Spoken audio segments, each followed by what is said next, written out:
Okay, I'm going to take apart, this is my coilover shock, and I'm going to take this apart so I can show you why you need to use your step bit here to go ahead and make this hole bigger.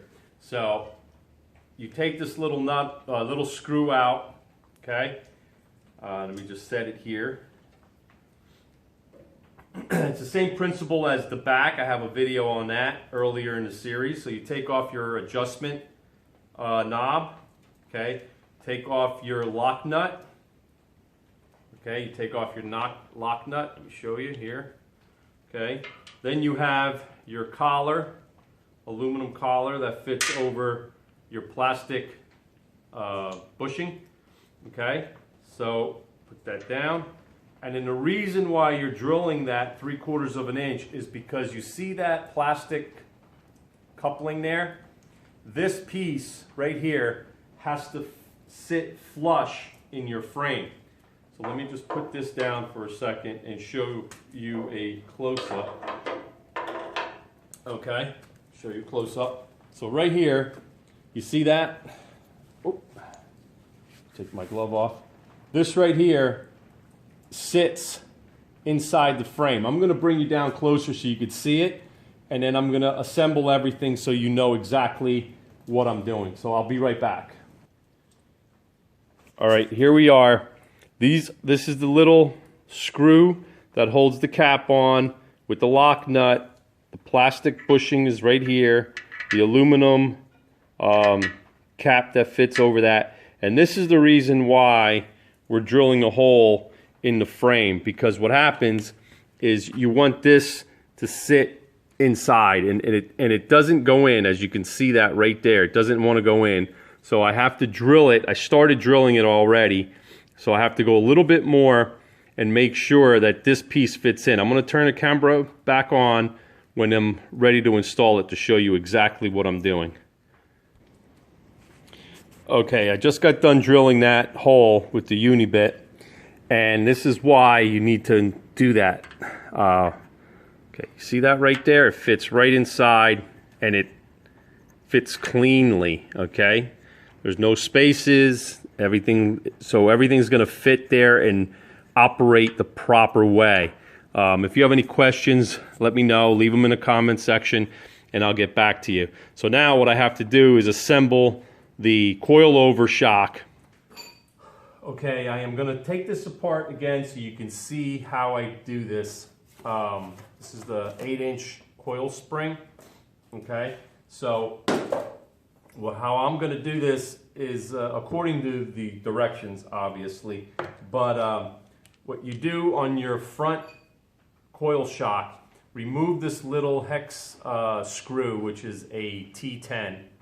Okay, so once you remove that, I'm going to go step by step here. Okay, you remove that. You remove the little plastic adjusting cap for your tension. Remove your lock nut. Okay, remove the aluminum ball joint housing.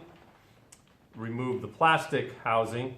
Okay, and then this is why we drilled the hole over there 3/4 of an inch. This is the other one. Okay, so then that leaves all this, but this stays in place like that. So what you're going to do now is screwing cap on the bottom, just like that. Okay, you just do that, just like so. Then you take your washer, you put it on, okay, and then you take your spring, which is the 8-inch spring right here. I'm doing it with the numbers down.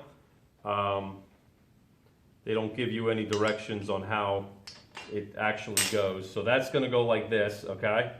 So then what you end up doing after you do that, you install the other washer, the plastic thin washer. So you install that on there like this. Then you install right here. So that goes on there like that, okay? So now you put your retaining clip, which is this metal retaining clip right here. Give me 1 second. All right, this is the little retaining clip here. All right, so now this retaining clip just goes on top of this shaft here, and just push it down till it clicks on that right there. So that actually holds the top I don't know if I'm saying it right, Delrin ball retaining there, right there. So that's going to retain that in place, okay? So what you have to do to bring the spring up is just tighten this up down here, put some tension on it. Let me do that real quick. I screwed it to where it's snug. Okay, this is going to come off, which is understood. But what you need to do now is you need to install the this washer here. Okay, and this is going to go on here like this. Okay, I installed the washer, the coil spring, the top washer, the retaining clap, the retaining pin on the housing here. I installed the ball joint here, plastic ball joint. This goes in the frame. So I'm going to show you how this goes. So you fit it in from underneath. Okay, everything's loose like I said, because I need to put some tension on it. Fits in the hole that we drilled, and then you use the you use the plastic ball joint that goes on top of this. Okay, matches with the frame. Then you use the aluminum ball joint cap that goes on here like so. Then you use the lock washer, screw that on there snug because I need a wrench. The plastic adjusting cap that goes on there, and then you install the little screw that holds the plastic cap on. So all these items are back the way they came on the shock. So now I'm just going to snug this up just a breath. Now I can let this go, and that's how it sits. But before I do that, I have to put some tension on here. I'm going to bring you down here and show you how this looks. This is what it looks like up close. So here's the lock washer, the aluminum cap, the plastic ball joint is underneath. The other ball joint, the plastic one, is underneath the housing of the frame. Okay, so let me show you this right here. Okay, so now everything underneath looks good. Okay, show you that. Sorry about the glare.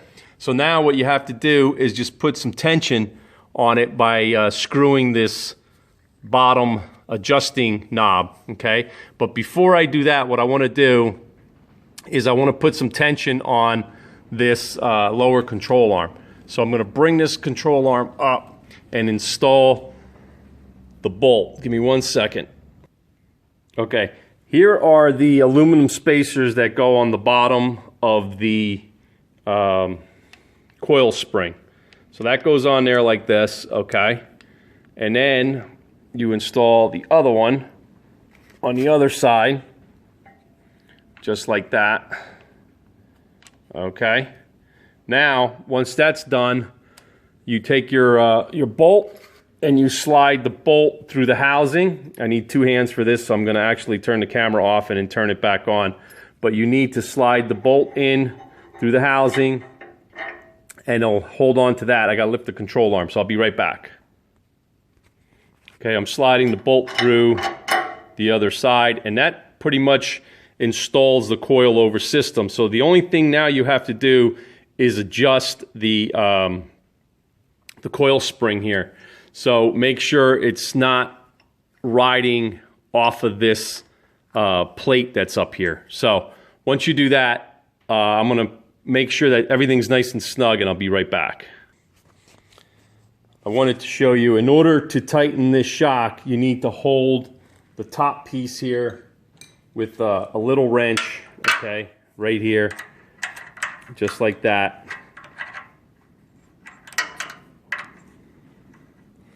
Okay, just like that. And then you take your other wrench right here and you tighten the bottom lock nut. They recommend that you leave it snug so it moves freely. And I think that moves pretty freely. What do you think? Okay? I'm sure you could go back in later and adjust it if you have to. I will after I put a couple miles on the car just to make sure.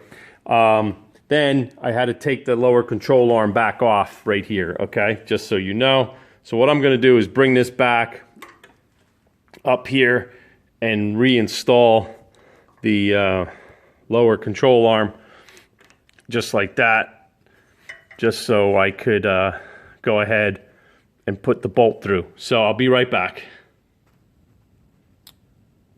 All right, I installed the bolt. There's the bolt, and the control arm is all, the bottom control arm is in. The other thing is you have to install this hex head screw right where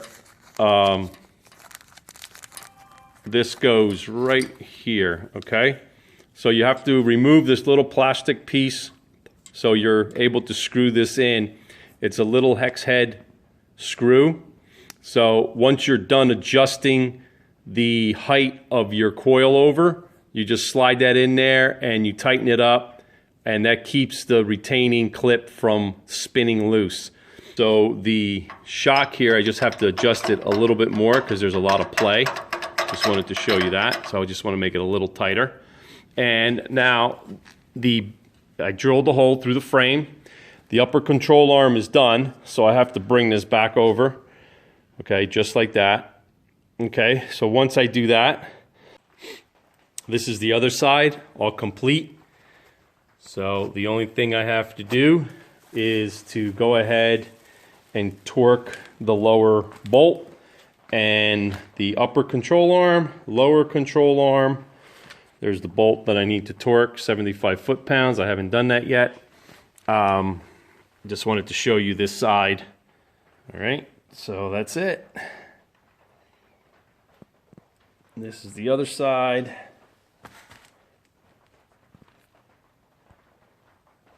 Now I'm ready to install my spindle, but I'm going to make that into another video because I just didn't want this video to be too long. And I hope you like, share, and subscribe. This is going to conclude the video for the lower front control arm, the upper front control arm, and the coilover. So I hope you enjoyed. Please like, share, and subscribe.